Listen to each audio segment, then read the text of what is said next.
To his credit, Michael Burry made a great call based on fundamentals and recognized the calamity brewing in the housing mortgage market. I do not believe that he understands the fundamentals that are creating explosive growth and investment opportunities in the innovation space. Ouch. But basically, she slams him. It's like a pretty hardcore slam. But she then wraps it into why her fund will do well and he doesn't understand what's going on. I think the problem is they're actually looking at it from two different angles. She's looking at it from a long-term investor perspective, and he's looking at it from like, hey, what's going to happen in the next maybe month, 2 months, quarter, 3 quarters, not so, well, 2 quarters to the latest, I think. But anyway, here, I've pulled up her tweet storm, and she responds to, and if you're not familiar with it, Michael Burry, in a previous video, I showed his 13F filing where he shorts Cathie Wood's RK fund. And she found out about that, of course, yesterday and today, and she responded today. But yeah, she let's go over it. She says, most bears seem to believe that inflation will continue to accelerate, shortening investment time horizons and destroying valuations, despite what we believe has been a supply chain related short-term burst in inflation. Both equities and bonds have appreciated since March. Yeah, that's true. And she's basically saying investors like Michael Burry, basically, they think that the valuation of these high-tech firms are stretched, and they need to be reduced in a world where there's a lot more inflation. And that requires us to know that, hey, with a discounted cash flow analysis as one of the main methods of valuing stocks, you've got in the denominator interest, you have the yield that you're required to earn to own that stock. And so that's based on an opportunity cost to the next best alternative, which at the very least should be a US Treasury bond, although any sane investor wouldn't do that. But that's for another video, why anybody buys those at current yields. And anyway, on the numerator, you've got the free cash flows that you expected from the business. And that's basically the discounted cash flow analysis. When you discount it all the way back, you get the current value of future cash flows based on the interest rates that you project to exist in the future, so as to incorporate the time value of money. Anyway, this is not a DCF lecture, and I don't want to bore you guys with that stuff. But anyway, we'll continue. Unlike the tech and telecom bubble, and a lot of the tech firms with high valuations were in a low interest rate environment with interest rates going up, or the belief that bears believe that interest rates will go up. We're seeing these stocks being sold, and short sellers are getting in on it, trying to increase their profits by selling those stocks or borrowing stocks to sell them, to buy them back at a cheaper value to lock in some profits. Anyway, Cathie Wood says, unlike the tech and telecom bubble, the equity bull market has broadened beyond the innovation strategies that boomed last year to value and other stocks that had trailed. Right, yeah, so we saw a big boom in valuations now as it's basically corrected the overvaluation in many of the tech stocks, especially pandemic tech stocks or pandemic stocks in general. The bull market, and she goes on to say, the bull market has strengthened, setting the stage for what we believe is another leg up in innovation strategies. Yeah, so like a reversion to the mean argument that, yeah, that's gone up, it gets overvalued. So now that this has become oversold, now we want to buy the oversold stuff because it's undervalued. Yeah, that makes sense. Are we there yet? And that's where we get into this conflict between the two. He's shorting her, probably thinking for the next 2 quarters, and she's going long, probably thinking for the next 2 years or longer. And so anyway, the equity market is likely to reward disruptive innovation strategies once again when headline inflation breaks and or fears of recession increase. Yeah, I agree with this, but not in the short term. It will take people quite a bit of time to figure out that as there's less and less inflation to be concerned about, and some of the headlines that we're getting these days actually make me think that there might be less inflation in the future coming months, be it Delta or the consumer sentiment report, the market sentiment report, and some other reports, including the Chinese retailer sentiment report. So the U.S. retailer and Chinese retailer sentiment reports have shown that people have gotten everything. They don't want any more of those, physical goods that they're buying from Etsy's or from Amazon or wherever that gets, delivered to them. The housing builder sentiment report shows that they're not very happy with the fact that, house prices are going down and their costs are increasing. Even though we've seen lumber prices roll over, we have other costs that have not rolled over and they've increased still. So there's a lot of things where people like, hey, that's a lot of inflation and people are pulling back. So sentiment has gotten hit. And so consumers and builders and, house buyers, they're all pulling back. And we're seeing all those stocks and all those markets getting hit because there's a buyer strike. And so we could see this sooner than later, that we've actually don't have inflation. We might have, to some extent, maybe even slight reversal, maybe more than slight. I don't know.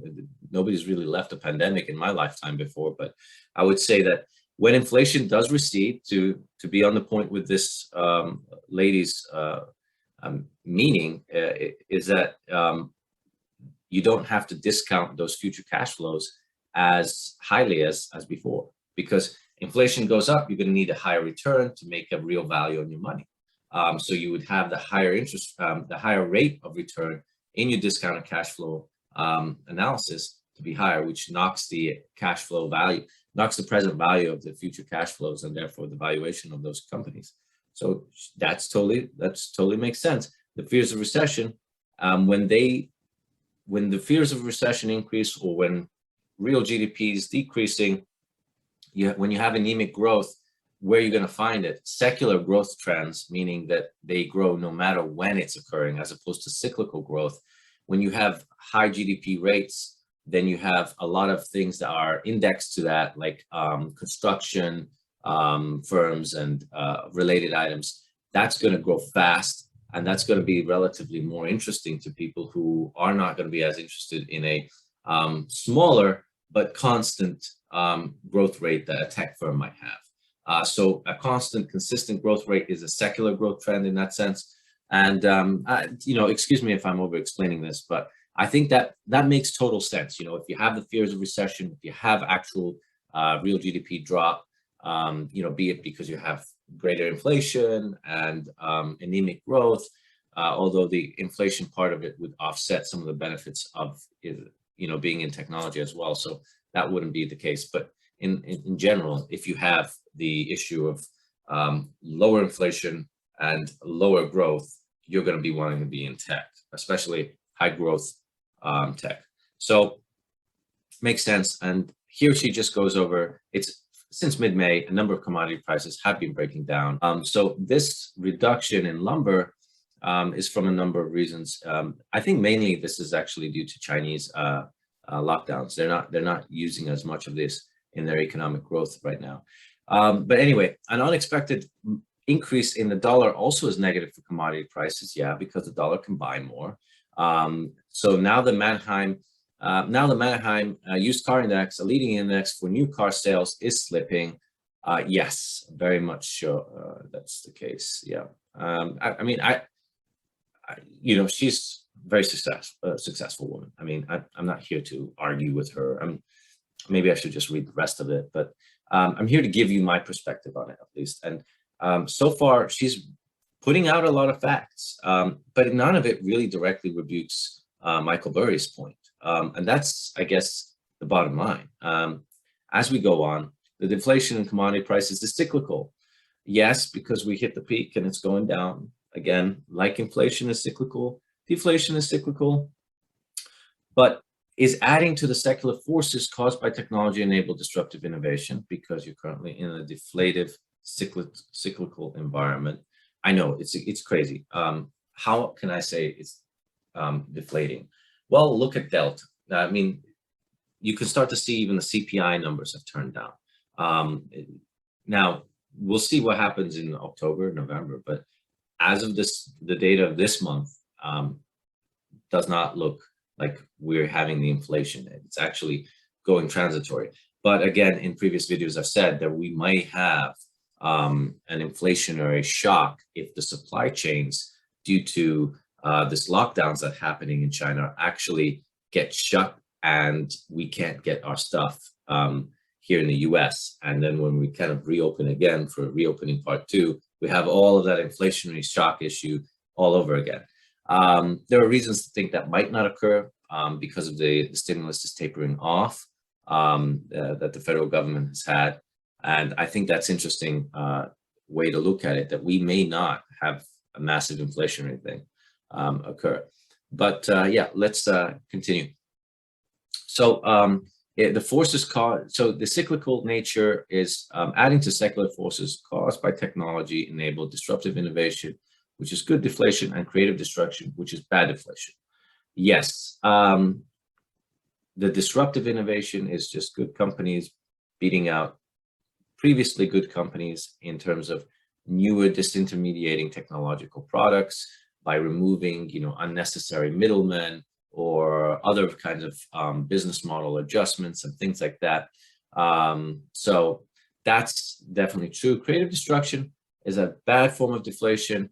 Really, they're one in the same thing together, in my opinion.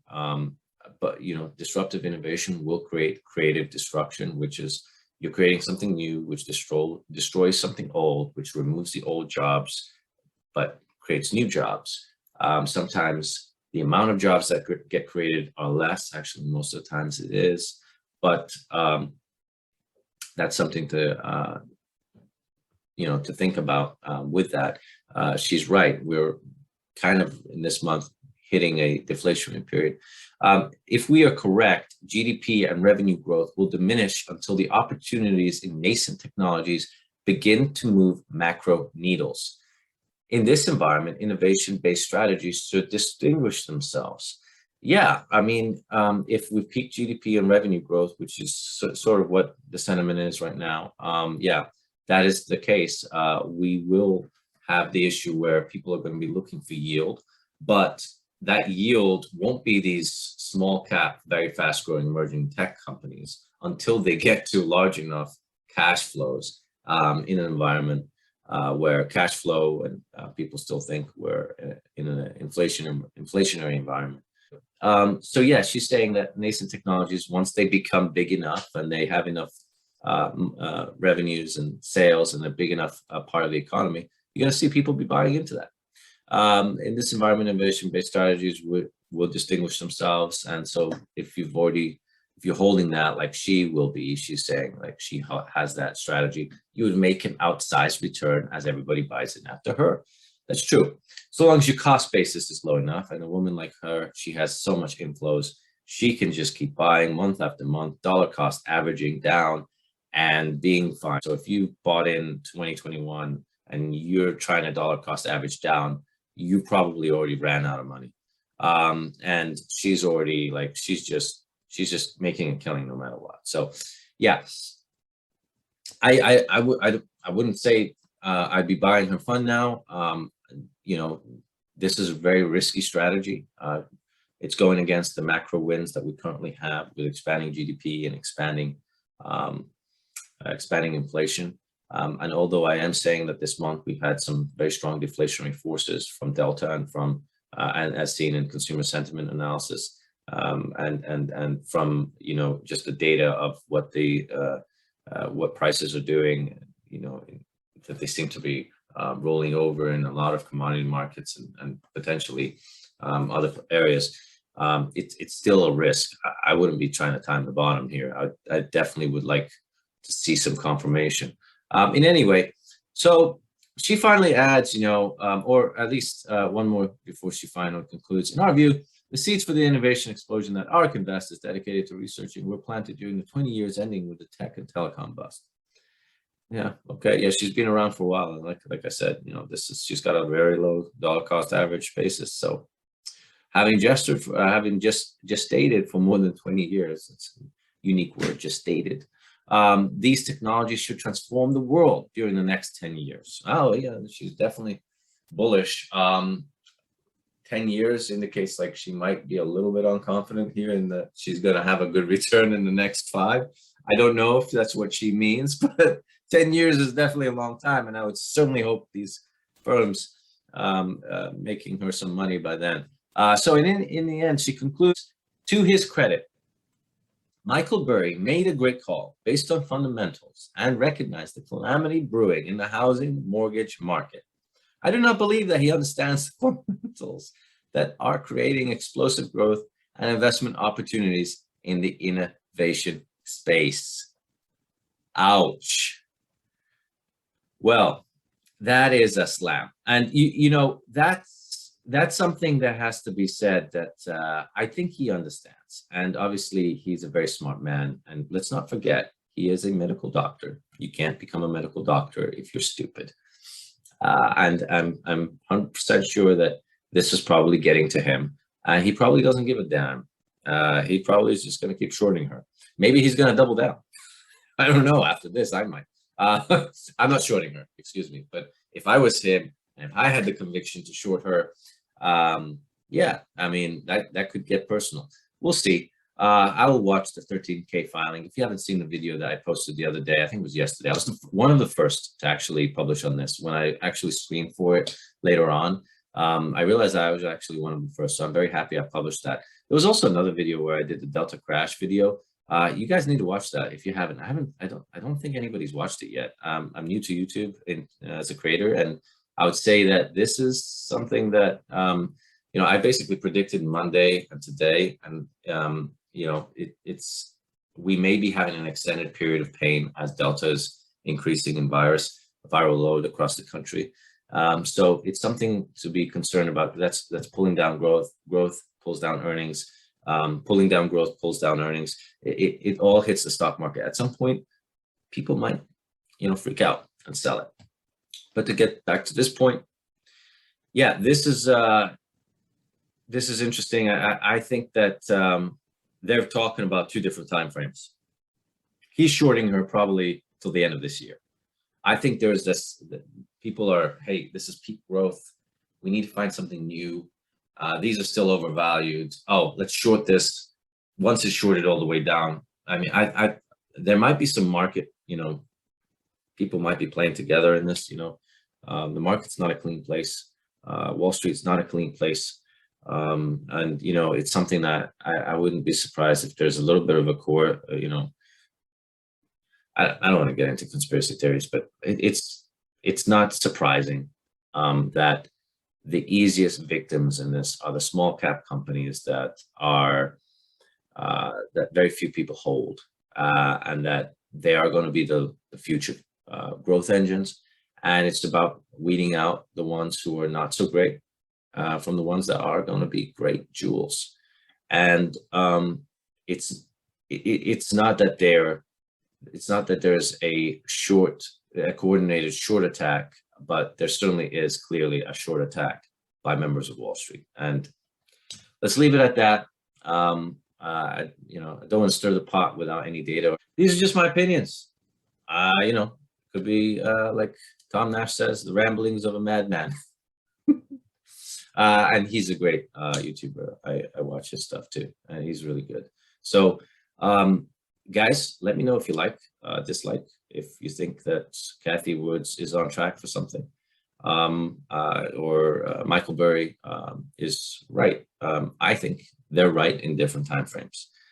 Maybe I'm just sidestepping the argument, but there you go. If you don't follow me, you can follow me here at YouTube, as well as on Twitter, and just made this new Twitter handle at Investor Battle. So please do go ahead and follow me there. But like, dislike, leave your comments, subscribe, please. It helps. It keeps me motivated.